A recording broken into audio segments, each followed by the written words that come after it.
Hello students, अध्याय 1 रासायनिक अभिक्रियाएं एवं समीकरण का ये वन शॉट वीडियो लेक्चर है। इसमें हमने अध्याय 1 में जितने भी एमसीक्यूज हो सकते हैं वो हमने कवर किए हैं। तो आप जरा चेक करिएगा कि कितने आप पे बनते हैं और कितने नहीं बनते हैं जिनको लिखने की ज़रूरत है, क्योंकि ये वीडियो कितना इम्पोर्टेंट है ये मुझे बताने की ज़रूरत नहीं है। अगर आप सीरियस पढ़ाई कर रहे हैं तो आपको पता होगा कि ये वीडियो अपने आप में कितना इम्पोर्टेंट है। तो इस वीडियो में वेटेज ज़्यादा है, कंटेंट अपने आप में भर के रखा हुआ है, तो इस वीडियो को बिल्कुल भी स्किप कर किए बिना अच्छे से देखना है। चलिए शुरुआत करते हैं। तो चलिए बढ़ते हैं हम पहले प्रश्न की ओर। इसमें दिया गया है कि निम्नलिखित में से कौन सबसे कम सक्रिय है। आपको 4 ऑप्शन दिए गए हैं, सबसे कम सक्रिय बताना है। तो इसका करेक्ट आंसर होगा टिन। टिन सबसे कम सक्रिय तत्व है, और अगर सबसे अधिक पूछा होता सबसे अधिक, तो आपको सोडियम भरना है यहाँ पे। ठीक है, नेक्स्ट क्वेश्चन की ओर बढ़ते हैं। निम्नलिखित में से कौन सा तत्व सबसे ज्यादा सक्रिय है। आपको 4 ऑप्शन दिए गए हैं, तो इसका करेक्ट आंसर क्या होगा। आप जरा सोचिए, थोड़ा सा दिमाग पे जोर लगाइए, मैं आपका करेक्ट आंसर बता देता हूँ। ये देखिए, एल्यूमिनियम जो है सबसे ज्यादा सक्रिय है। आगे बढ़ते हैं। तीसरा क्वेश्चन है, निम्नलिखित में से कौन सा तत्व जो जल के किसी भी अवस्था के साथ अभिक्रिया नहीं करता। कोई भी हो, चाहे ठोस अवस्था हो, चाहे द्रव अवस्था हो, चाहे गैस अवस्था हो, किसी भी अवस्था के साथ क्रिया नहीं करता, तो वो कौन सा है। आपको 4 ऑप्शन दिए गए हैं, तो करेक्ट आंसर है इनमें से कोई नहीं। आगे बढ़ते हैं चौथे प्रश्न की तरफ। चौथा प्रश्न है, निम्न में से कौन सा तत्व है जो जल के किसी भी अवस्था के साथ अभिक्रिया नहीं करता। आपको 4 ऑप्शन दिए गए हैं, इसका करेक्ट आंसर है सोना, यानी कि गोल्ड। ये किसी भी अवस्था के साथ, जल के किसी भी अवस्था के साथ क्रिया नहीं करता है, ध्यान रखना, सोना। ठीक है, अगले क्वेश्चन की तरफ बढ़ते हैं। समीकरण 2H2 प्लस O2 तीर का चिन्ह 2H2O एक है, संयोजन अभिक्रिया है या फिर वियोजन अभिक्रिया है या फिर अवक्षेप है या फिर उदासीनीकरण। तो इसका करेक्ट आंसर है संयोजन अभिक्रिया। संयोजन अभिक्रिया क्यों है, क्योंकि जब इसमें दो अणु आपस में जुड़ रहे हैं, संयोग कर रहे हैं, तो कुछ उत्पाद बन रहा है, इसलिए संयोजन अभिक्रिया है। आगे बढ़ते हैं। छठवां प्रश्न आपके सामने है, रासायनिक अभिक्रिया में भाग लेने वाले पदार्थों को क्या कहा जाता है। 4 ऑप्शन आपके सामने हैं, तो इसका करेक्ट आंसर होगा अभिकारक। ये तो आपको पता होगा कि रासायनिक अभिक्रिया में जो तत्व भाग लेते हैं उन्हें अभिकारक कहते हैं। बढ़ते हैं अगले प्रश्न की ओर। जिंक तथा सल्फ्यूरिक अम्ल के बीच अभिक्रिया से निम्नलिखित में से कौन सी गैस निकलती है। तो इसका करेक्ट आंसर होगा हाइड्रोजन गैस। जिंक की सल्फ्यूरिक अम्ल के साथ क्रिया कैसे होती है, तो आप यहाँ पे समझ सकते हो कि जैसे यहाँ पे जिंक ले लिया और H2SO4 के साथ क्रिया करा दी, ठीक है, तो क्या होगा। तो देखो यहाँ पे क्या होगा कि ये देखो, ये जिंक है, इसके पास 2 प्लस होता है, और ये SO4 है, इसके पास 2 माइनस होता है। तो 2 प्लस 2 माइनस से कनेक्ट हो जाएगा तो ZnSO4 बन जाएगा, और ये जो हाइड्रोजन गैस है ये रिलीज हो जाएगी, तो H2 गैस ऊपर निकल जाएगी। इसलिए यहाँ पे सही आंसर क्या होगा, हाइड्रोजन। ठीक है, आगे बढ़ते हैं। अगला क्वेश्चन है, वायुरोधी बर्तनों में खाद्य सामग्री रखने में उपचयन की गति हो जाती है, धीमी या तीव्र या बराबर या अति तीव्र। तो इसका करेक्ट आंसर होगा धीमी गति हो जाती है। वायुरोधी बर्तनों में खाद्य सामग्री रखने से उपचयन की गति कैसी हो जाती है, धीमी। वायुरोधी बर्तन क्या होते हैं, जहाँ पे वायु प्रवेश ना कर सके, ऐसे बर्तन, तो वो सड़ने से बच जाते हैं, यानी वो सड़ते तो हैं लेकिन बहुत धीमी गति से, तो तब तक हम उसका यूज कर लेते हैं, इसलिए बर्तनों में रखा जाता है। तो धीमी गति से उपचयन होता है, उपचयन मतलब सड़ना। ठीक है, नेक्स्ट क्वेश्चन की ओर बढ़ते हैं। हमें 9वें क्वेश्चन में एक अभिक्रिया दी गई है लेड की। पीबी मतलब होता है लेड, ये कॉपर क्लोराइड है, एक्वस यानी कि ये पानी के साथ में मिलाया गया है। PbCl2 बना और कॉपर। उपयुक्त रासायनिक अभिक्रिया है, क्या विस्थापन अभिक्रिया है, क्या वियोजन अभिक्रिया है, क्या द्वि विस्थापन है, या इनमें से कोई नहीं। तो इसका करेक्ट आंसर है विस्थापन अभिक्रिया। आगे बढ़ते हैं 10वें प्रश्न की तरफ। अवक्षेपण अभिक्रिया से किस प्रकार का लवण प्राप्त होता है। आपको 4 ऑप्शन दिए जाएंगे एग्जाम में, अवक्षेपण अभिक्रिया से किस प्रकार का लवण प्राप्त होता है। तो इसका करेक्ट आंसर है अम्लीय। ठीक है, जो पता नहीं है उनको लिखते जाना। किसी भी विकल्प में डाउट हो तो कमेंट जरूर करना, उस पर अलग से वीडियो आ जाएगा। अगले क्वेश्चन की ओर बढ़ते हैं। 11वां क्वेश्चन है, रासायनिक अभिक्रिया के दौरान किसी पदार्थ में ऑक्सीजन का ह्रास क्या कहलाता है। 4 ऑप्शन है, ऑक्सीजन की कमी होना ऑक्सीजन का ह्रास कहलाता है, इसे कहते हैं अपचयन। ध्यान रखना, ऑक्सीजन का ह्रास होना अपचयन कहलाता है और ऑक्सीजन का जुड़ना उपचयन कहलाता है। उपचयन यानी किसी पदार्थ में ऑक्सीजन जुड़ती है तो वो उपचयित होता है यानी सड़ता है। ऑक्सीजन मिलने से वो क्या होने लगता है, खराब होने लगता है। ध्यान रखना इस चीज को। 12वें क्वेश्चन की ओर बढ़ते हैं। लिखा है जिन अभिक्रियाओं में ऊर्जा अवशोषित होती है उन्हें क्या कहते हैं। अवशोषित होती है तो ऊष्माशोषी बोलेंगे, तो इसका करेक्ट आंसर होगा ऊष्माशोषी अभिक्रिया। आगे बढ़ते हैं 13वें क्वेश्चन की तरफ।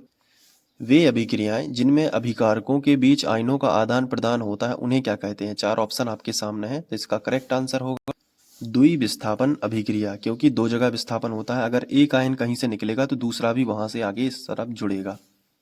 जैसे एक एग्जाम्पल से समझ लीजिए, थोड़ा क्लियर हो जाएगा। जैसे CuCl2 आपके पास में है और ZnCl2 है, नॉर्मल या ZnSO4 है। नॉर्मल एग्जाम्पल से समझिएगा थोड़ा। तो देखो यहाँ पे कॉपर के पास डबल प्लस है तो SO4 के पास डबल माइनस है, तो कॉपर SO4 से जुड़ जाएगा तो कॉपर सल्फेट बना लेगा, तो ये आयन चलेगा इधर। अब ये बचा क्या, ZnCl2, तो ये ZnCl2 बन जाएगा। ये भी आयन, ये Zn पे डबल प्लस होता है, क्लोरीन पे एक माइनस होता है, तो 2 क्लोरीन पे 2 माइनस, तो डबल प्लस डबल माइनस। तो आयनों का क्या हो गया, आदान प्रदान। इसे द्विविस्थापन कहेंगे, क्योंकि एक विस्थापन ये हुआ है, एक विस्थापन ये हुआ है। तो ये समझ में आ गया ना, इस तरीके से। और देखो ये तो क्विक रिवीजन है, इसमें मैं इस तरीके से बता रहा हूँ जैसे कल एग्जाम है तो आप जल्दी से क्विक रिवीजन कर लो, उसको देख लो। बाकी मैं अलग से डिटेलिंग वीडियो अलग से बनाऊंगा, तो वो आप जरूर देखते रहना। नेक्स्ट क्वेश्चन की ओर बढ़ते हैं। दिया गया है कि जब कोई धातु अपने आसपास अम्ल, आर्द्रता आदि के संपर्क में आती है तो वह संक्षारित हो जाती है। इस प्रक्रिया को क्या कहते हैं। संक्षारित होना मतलब संक्षारण, तो इसका करेक्ट आंसर होगा संक्षारण। आगे बढ़ते हैं। नेक्स्ट क्वेश्चन दिया गया है कि ऊष्मा के द्वारा वियोजन अभिक्रिया को क्या कहते हैं। देखो ऊष्मा के द्वारा जो दी जाती है ऊष्मा, उसे क्या कहते हैं। यहाँ पे कुछ मिसप्रिंट लग रहा है, बट देखते हैं आंसर। आप पहले गेस करिएगा क्या होता है। वियोजन अभिक्रिया कहते हैं ऊष्मा के द्वारा, बिल्कुल बिना देखे ही बता सकते हो, ऊष्मीय वियोजन। जी हाँ, इसका करेक्ट आंसर क्या होगा, ऊष्मीय वियोजन। अब बढ़ते हैं 16वें क्वेश्चन की तरफ। तो 16वां क्वेश्चन है, एक अभिक्रिया दी गई है CaO, कैल्शियम ऑक्साइड प्लस जल, लिक्विड स्टेट में है तो कैल्शियम हाइड्रोक्साइड बनता है। उपयुक्त रासायनिक अभिक्रिया है, तो उपयुक्त जो अभी रासायनिक यहाँ पे होगा, रासायनिक अभिक्रिया है, मिसप्रिंट है, तो क्या होगा। तो करेक्ट आंसर है संयोजन अभिक्रिया। एक बार फिर से संयोजन अभिक्रिया है, क्योंकि जब दो पदार्थ आपस में जुड़ के एक ही उत्पाद बनाते हैं। ध्यान रखना, जब एक ही उत्पाद हो तो बिल्कुल आंख मीच के आप लिख सकते हो संयोजन अभिक्रिया। आगे बढ़ते हैं। 17वें क्वेश्चन की तरफ बढ़ते हैं। निम्नलिखित में से कौन एक अपघटन अभिक्रिया का उदाहरण नहीं है। अपघटन अभिक्रिया मतलब क्या होता है, टूटना। देखो यहाँ पे ये जो है मानव शरीर में भोजन का पचना, ये अपघटन है। ये वाला भी देखो, एक उत्पाद से दो, देखो एक अभिकारक से दो उत्पाद बनते हो। जब दो उत्पाद बनते हैं तो वो अपघटन अभिक्रिया है। ये याद रखो, अपघटन अभिक्रिया जिसमें दो उत्पाद बनते हो, या लिख लो एक जगह, अपघटन अभिक्रिया मतलब जिसमें दो उत्पाद बनते हो। देखो इसमें दो उत्पाद बन रहे हैं, बिल्कुल, तो ये अपघटन अभिक्रिया है। इसमें भी दो उत्पाद बन रहे हैं, तो ये भी क्या है, अपघटन अभिक्रिया है। अगर दिख नहीं रहा है तो मैं बता दूं, इसमें दो उत्पाद बन रहे हैं। और वैसे मैंने आपको बता भी दिया है, जहां दो उत्पाद बनेंगे वो अपघटन है। ये मानव शरीर में भोजन का, ये तो बिल्कुल अपघटन है, क्योंकि भोजन का अपघटन ही होता है। तो ये तो आप कॉमन सेंस की बात है कि ये भी आप, तो ये बचेगा। इसमें देखो एक उत्पाद बन रहा है, एक उत्पाद बनना मतलब संयोजन अभिक्रिया, तो इसका सही आंसर यही होगा, क्योंकि ये अपघटन अभिक्रिया का उदाहरण नहीं है ये वाला। तो ये देखो आप, ये आंसर यही है ना। अब बढ़ते हैं 18वें क्वेश्चन की तरफ। तो 18वां क्वेश्चन मिस हो गया है, प्रिंट नहीं हो पाया है, तो अब 19वें पे आते हैं। निम्नलिखित में से कौन एक दहन अभिक्रिया है। 4 ऑप्शन आपको दिए गए हैं, बताइए दहन अभिक्रिया का उदाहरण क्या है। तो करेक्ट आंसर है पेट्रोल का जलना। दहन क्या होता है, ऑक्सीजन की उपस्थिति में किसी भी पदार्थ का जलना दहन कहलाता है। तो पेट्रोल ऑक्सीजन की उपस्थिति में ही जलता है। तो ये, तो या फिर दूसरी ट्रिक है, जलना शब्द से ही आप दहन लगा लोगे, ठीक है। नेक्स्ट क्वेश्चन है, रासायनिक अभिक्रिया के दौरान किसी पदार्थ में ऑक्सीजन का योग क्या कहलाता है। ऑक्सीजन का जुड़ना, मैंने आपको अभी अभी बताया था, ऑक्सीजन का जुड़ना क्या कहलाता है, अपचयन। सॉरी, अपचयन नहीं होगा, उपचयन होगा। अपचयन तो कहलाता है ऑक्सीजन का निकलना, तो यहाँ पे आंसर होगा उपचयन। नेक्स्ट क्वेश्चन की ओर बढ़ते हैं। 21वें नंबर का क्वेश्चन है, निम्नलिखित कथनों में से कौन असत्य है। आप चारों कथन पढ़ेंगे और आपको फिर उसके बाद असत्य कथन में बता देता हूँ। अवकारक खुद को ऑक्सीकृत करते हैं। अवकारक क्या करते हैं, खुद को ऑक्सीकृत करते हैं। नेक्स्ट क्वेश्चन की ओर बढ़ते हैं। 22वां क्वेश्चन है, किसी यौगिक से रासायनिक अभिक्रिया में हाइड्रोजन का हटना क्या कहलाता है। 4 ऑप्शन दिए। हाइड्रोजन का हटना उपचयन अभिक्रिया जो है कहलाता है। नेक्स्ट क्वेश्चन लेते हैं। किसी वस्तु में हवा में जलने के लिए एक निश्चित निजनाम की होती है जो कहलाती है। यहाँ पे होगा निश्चित ज्वलन ताप की होती है, ठीक है, थोड़ा सा करेक्ट कर लेना, जो कहलाती है। तो इसका करेक्ट आंसर है ज्वलन ताप या प्रज्वलन ताप, एक ही है। ज्वलन ताप यहाँ पे दिख जाएगा तो फिर वही होगा। नेक्स्ट क्वेश्चन लेते हैं। एक भूरे रंग का चमकदार तल X को वायु की उपस्थिति में गर्म करने पर वह हो जाता है, इसे तत्व का नाम बताइए। वह काले रंग का हो जाता है, ठीक है, वह उस तत्व का नाम बताइए। तो आंसर है कापर, ठीक है। कापर जो है भूरे रंग का चमकदार तल एक्स को वायु की उपस्थिति में गर्म किया जाता है। एक्स मतलब कापर को, ठीक है। भूरे रंग का चमकदार तत्व लिखना है, यहाँ पे तल लिखा है जहाँ एक्स को। तो ये थोड़ा सा मिसप्रिंट है कई जगह, तो उसको बस आप थोड़ा समझ लीजिएगा, ठीक है। आगे बढ़ते हैं। नेक्स्ट क्वेश्चन है कि sodium sulphate equals plus BaCl2 equals का मतलब होता है कि पानी के अंदर अगर कोई चीज़ घुली है तो वो फिर उसी का विलयन कहलाता है, जिसे इक्वस कहते हैं। जैसे BaCl2 अगर पानी में घोल दें तो BaCl2 का विलयन होगा, तो ये इक्वस यानी कि पानी के साथ में घुला है, पाउडर नहीं है, खुद पानी के साथ में घुल के फिर एक बना हुआ है। BaSO4 सॉलिड है फिर। तो ये यहाँ पे देखो Na2 के साथ में अब कौन जुड़ गया, Cl। देखो Na के साथ में Cl जुड़ गया, मतलब ये पहले इसके साथ में था लेकिन अब Cl के साथ में चला गया। उसी तरीके से पहले BaCl2 के पास में था लेकिन अब SO4 के साथ जुड़ गया, तो दो तरफ से विस्थापन हुआ है, इसलिए इसको द्विविस्थापन अभिक्रिया कहेंगे। नेक्स्ट क्वेश्चन की ओर बढ़ते हैं। इसका आंसर आप देख सकते हैं द्विविस्थापन अभिक्रिया है। नेक्स्ट क्वेश्चन है कि zinc plus copper sulphate, zinc sulphate और प्लस कॉपर दी गई अभिक्रिया किसका उदाहरण है। तो आपको यहाँ पे एक ही बार विस्थापन मिलेगा। जिंक जो है SO4 के साथ क्रिया कर गया और कॉपर अलग छोड़ दिया, तो एक ही विस्थापन है, तो विस्थापन अभिक्रिया आप लगा सकते हैं। इसका करेक्ट जवाब होगा विस्थापन अभिक्रिया। आगे बढ़ते हैं। कॉपर प्लस ऑक्सीजन से कार्बन प्लस ऑक्सीजन से कार्बन डाइऑक्साइड बनती है। उपयुक्त रासायनिक अभिक्रिया किस प्रकार की है। तो देखो एक ही उत्पाद बन रहा है तो संयोजन अभिक्रिया होगी, बिल्कुल 100%, तो आप संयोजन अभिक्रिया लगा सकते हो। नेक्स्ट क्वेश्चन की ओर बढ़ते हैं। लोहे चूर्ण पर तनु हाइड्रोक्लोरिक अम्ल की अभिक्रिया से क्या होता है। चार ऑप्शन आपको दिए गए हैं, तो करेक्ट आंसर आपको याद रखना है कि हाइड्रोजन गैस बनती है और आयरन क्लोराइड बनता है। अब कैसे बना मैं आपको समझा देता हूँ, देखिए ध्यान से। लोहे चूर्ण यानी कि आयरन पर HCl की क्रिया करा देते हैं, देखो FeCl2 बनता है हमेशा, तो FeCl2 बन जाएगा। लेकिन यहाँ पे क्या है 2, तो यहाँ पे 2 है तो 2 का गुणा करेंगे तो 2 हाइड्रोजन यानी हाइड्रोजन गैस निकल जाएगी। ये बैलेंसिंग है, मैंने सब कुछ सिखा रखा है, आप देख सकते हैं चैनल को सर्च करके, फ्री ऑनलाइन कोचिंग, ठीक है, चैनल का नेम है फ्री ऑनलाइन कोचिंग, वहाँ पे देख सकते हो। तो ये देखो FeCl2 प्लस H2 जो है वो आप निकाल सकते हो। तो वैसे जिन बच्चों ने पढ़ा है उनको तो बन रहा होगा, बस उनका कोई रिवीजन हो रहा है, आप देखते रहिएगा। नेक्स्ट आगे बढ़ते हैं। निम्नलिखित अभिक्रिया में कौन विस्थापन अभिक्रिया है। चार ऑप्शन आपको दिए गए हैं, बताना है कौन सी विस्थापन है। विस्थापन मतलब एक ही जगह विस्थापन है, तो ये देखो ये विस्थापन अभिक्रिया दिख रही है आपको, इसमें देखो अलग अलग हैं, तो करेक्ट आंसर यही हो जाएगा, ठीक है। विस्थापन क्या है मैंने ऊपर बता भी दिया है, तो आप लिख सकते हो। आगे बढ़ते हैं। निम्नलिखित में से कौन सी द्विविस्थापन अभिक्रिया। द्विविस्थापन में दोनों तरफ से विस्थापन होता है, तो इसमें एक जगह जो यहाँ पे लिखा है ना डी ऑप्शन में, ये होना चाहिए था, तो ये यहाँ पे रहेगा, तो ये आप याद रख लो कि मैं देखो सिल्वर है ना जो, वो Cl के साथ चला गया, तो एक विस्थापन ये हो गया, दूसरा ये हो गया, तो ये दो जगह से विस्थापन होता है, तो द्विविस्थापन। तो द्विविस्थापन अभिक्रिया का कॉन्सेप्ट क्लियर है, तो कैसे भी विकल्प आ जाए, कैसे भी MCQs बन जाए, वो आप पे बन जाएगा।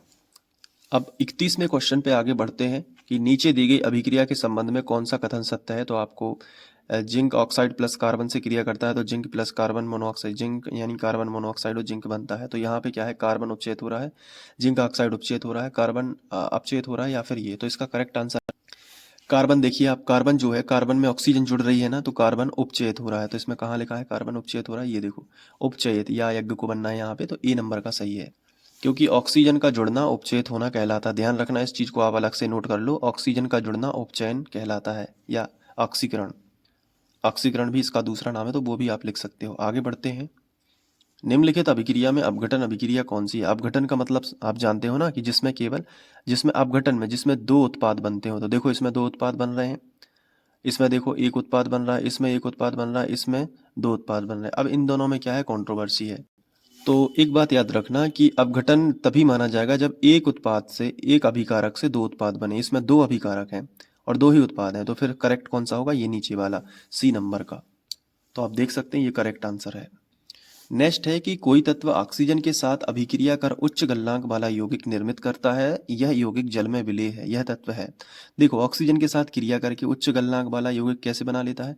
कैल्शियम है, जैसे कैल्शियम ऑक्सीजन से क्रिया करके कैल्शियम ऑक्साइड या कैल्शियम यहाँ पे हाँ ऑक्साइड बनाता है, जो अपन देखते हैं जिसे अपन क्या कहते हैं, जो कलई बन जाती है या फिर छुई बोलते हैं जिसे, और वो उच्च गलनांक वाला होता है, तो ये जल में विलेय भी रहता है, ठीक है।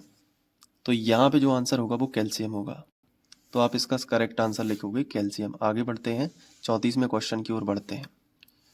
जस्ता क्या तनु हाइड्रोक्लोरिक अम्ल की अभिक्रिया के फलस्वरूप निम्न में से कौन सी गैस बनाता है? तो ये तो मैंने अभी समझाया कि जिंक जो है, जो मैंने अभी अभिक्रिया समझाई थी कि जिंक H2HCl से क्रिया करेगा तो ZnCl2 प्लस हाइड्रोजन गैस निकलती है, तो हाइड्रोजन गैस ही निकलेगी, तो इसका करेक्ट आंसर होगा H2। आगे बढ़ते हैं, लोहे से जिंक को लेपित करने की क्रिया क्या कहलाती है? लोहे से जिंक को लेपित करने की क्रिया, शायद यहाँ पे उल्टा लिखा है, यहाँ पे होना चाहिए लोहे को जिंक से, ठीक है। तो जिंक से लेपित करने की क्रिया गैल्वेनीकरण कहलाती है, तो इसका करेक्ट आंसर होगा गैल्वेनीकरण। आगे बढ़ते हैं, 36वां क्वेश्चन दिया गया है, निम्न में से कौन सही है? तो इसका करेक्ट आंसर है ये वाला Na2CO3 इंटू 10H2O, ये सोडियम कार्बोनेट सही है। ये जो सोडियम कार्बोनेट है ना, इसे धोवन सोडा भी कहते हैं, कपड़े धोने का सोडा, तो आप लिख सकते हो कोष्टक में। आगे बढ़ते हैं, 37वें नंबर पे दिया गया है, निम्न में से कौन सा उत्पाद लेड नाइट्रेट को गर्म करने पर प्राप्त होता है? तो लेड नाइट्रेट को गर्म करने से प्राप्त होगा यहाँ पे डाई नाइट्रोजन ऑक्साइड और नहीं नाइट्रोजन डाइऑक्साइड और नाइट्रोजन, ठीक है। आगे बढ़ते हैं, कौन सी गैस उत्सर्जित होगी जब धातुएं जल के साथ अभिक्रिया करेंगी? 4 ऑप्शन आपको दिया गया है, तो करेक्ट आंसर है हाइड्रोजन। कौन सी गैस उत्सर्जित होगी जब धातुएं जल के साथ क्रिया करती हैं? देखो धातुएं जब जल के साथ क्रिया करती हैं तो हाइड्रोजन गैस उत्पन्न होती है। कैसे? मैंने एक अभिक्रिया के दौरान आपको समझाया था, मैं आपको वो वाली अभिक्रिया फिर से दिखा देता हूँ। ये देखिए, ये समझाया था ना, ये जिंक ये आयरन क्या है, एक धातु है, और ये अम्ल के साथ क्रिया करेगी तो क्या बनेगी? हाइड्रोजन गैस ही बनेगी, क्योंकि अम्ल के पास हाइड्रोजन H+ आयन होता है, तो ये हो जाएगा, ठीक है। आगे बढ़ते हैं, 39वां क्वेश्चन है कि FeO3 ये अभिक्रिया दी गई है, ऊपर दी गई अभिक्रिया किस प्रकार की है? संयोजन है कि वियोजन है कि द्विविस्थापन या विस्थापन है? तो ये एक विस्थापन अभिक्रिया होगी, क्योंकि एक ही बार विस्थापन हुआ है। देखो कैसे, एल्यूमिनियम ने ऑक्सीजन ले लिया है, तो इसने इसने ऑक्सीजन, लेकिन आयरन ने कुछ नहीं लिया है, आयरन अकेला है। अगर आयरन भी कुछ लेता, दोनों तरफ से विस्थापन होता, तो द्वि विस्थापन होगा, लेकिन यहाँ पे एक ही विस्थापन है, तो विस्थापन अभिक्रिया बोलते हैं इसको। नेक्स्ट क्वेश्चन है, लोहे चूर्ण पर तनु हाइड्रोक्लोरिक अम्ल डालने से क्या होता है? सही उत्तर बताइए। तो ये तो मैं कई बार बता चुका हूँ, इसका आंसर हाइड्रोजन गैस और आयरन क्लोराइड बनता है। और ये अभिक्रिया जो इस अभिक्रिया को खासकर ध्यान रखना, इसी अभिक्रिया पे क्वेश्चन आते हैं, Fe+2HCl पे, इसी पे बहुत सारे क्वेश्चन बने हुए हैं, तो इसको ध्यान रखना, ठीक है। तो ये हो गया, हाइड्रोजन गैस और आयरन क्लोराइड बनता है। 41वां क्वेश्चन है, श्वसन किस प्रकार की अभिक्रिया है? तो श्वसन के लिए आपको ध्यान रखना, हमेशा के लिए ऊष्माक्षेपी अभिक्रिया है। श्वसन क्या है? ऊष्माक्षेपी अभिक्रिया है, याद रखना, ये परीक्षा में आता है। इस पे अलग से पर्टिकुलर क्वेश्चन भी है जो मैंने कराया हुआ है अपनी लाइव क्लास में। आगे बढ़ते हैं, ये देखो copper oxide plus hydrogen, copper plus, ये किस प्रकार की अभिक्रिया है? 4 ऑप्शन आपको दिए गए हैं। तो ये अपचयन अभिक्रिया है। अपचयन अभिक्रिया मतलब क्या होता है? ऑक्सीजन का ह्रास होना। देखो कॉपर से ऑक्सीजन निकल के कॉपर बनाना, तो ये धातु का ह्रास हुआ है यहाँ पे, भले ही ऑक्सीजन, तो ये इसे हम बोलेंगे यहाँ पे अपचयन अभिक्रिया। यहाँ पे शायद मुझे डाउट है, अपचयन अभिक्रिया ना होगी, रेडॉक्स अभिक्रिया सही होगा, क्योंकि यहाँ पे ह्रास हुआ है तो यहाँ पे जुड़ा भी है, तो ये रेडॉक्स अभिक्रिया है, इसको सही कर लेना। नेक्स्ट क्वेश्चन है 43वें नंबर का कि इलेक्ट्रॉन के स्थानांतरण से बने यौगिक को क्या कहते हैं? इलेक्ट्रॉन स्थानांतरण होता है तो पूरा विद्युत संयोजी बंध बनता है, तो बी नंबर का सही होगा। तो आप देख सकते हैं करेक्ट आंसर विद्युत संयोजी है। आगे बढ़ते हैं, सिल्वर क्लोराइड का रंग कैसा होता है? 4 ऑप्शन आपको दिए गए हैं, सही आंसर है श्वेत या सफेद कलर का। अगला क्वेश्चन है, दी गई अभिक्रिया में कौन सा कथन सत्य है? तो इसका कथन सत्य है, कॉपर का ऑक्सीकरण हुआ है। देख सकते हैं आप, कॉपर में ऑक्सीजन जुड़ी है, तो ऑक्सीकरण या इसे उपचयन भी बोलते हैं। 46वें नंबर का क्वेश्चन है कि अभिक्रिया में किस प्रकार की अभिक्रिया है? तो इसका आंसर होगा वियोजन, क्योंकि एक पदार्थ से 2 उत्पाद बने हैं, 2 उत्पाद बनना मतलब वियोजन होना। 47वें नंबर का क्वेश्चन है कि साग सब्जियों को विघटित होकर कंपोस्ट कराना किस प्रकार की अभिक्रिया है? तो इसका आंसर होगा ऊष्माशोषी। ध्यान रखना, कंपोस्ट बनाना ऊष्माशोषी कहलाता है। 48वें नंबर का जो है, ऊष्मा के द्वारा की गई वियोजन अभिक्रिया को क्या कहते हैं? तो इसका करेक्ट आंसर ऊष्मीय वियोजन। शायद ये रिपीट है, बस इसको कर लेना। नेक्स्ट है, जब साझेदारी के लिए इलेक्ट्रॉन एक ही परमाणु द्वारा दिए जाए तब बंध कौन सा बनता है? जब एक ही परमाणु द्वारा दिया जाता है उपसहसंयोजी बंध बनता है शायद, तो यहाँ पे उपसंयोजी बिल्कुल करेक्ट आंसर होगा। 50 है, रासायनिक अभिक्रिया के दौरान किसी पदार्थ में ऑक्सीजन का ह्रास होना क्या कहलाता है? मैं अभी बता भी चुका हूँ, ऑक्सीजन का ह्रास होना, ऑक्सीजन निकलना अपचयन कहलाता है, अपचयन। ठीक है, या इसे अवकरण भी कहते हैं। तो अभी इतना 50 जो है एमसीक्यूज है, काफ़ी मोस्ट इंपॉर्टेंट थे। उम्मीद है कि आपको वीडियो पसंद आया होगा। मिलते हैं किसी ऐसे ही नेक्स्ट वीडियो लेक्चर में। Thank you.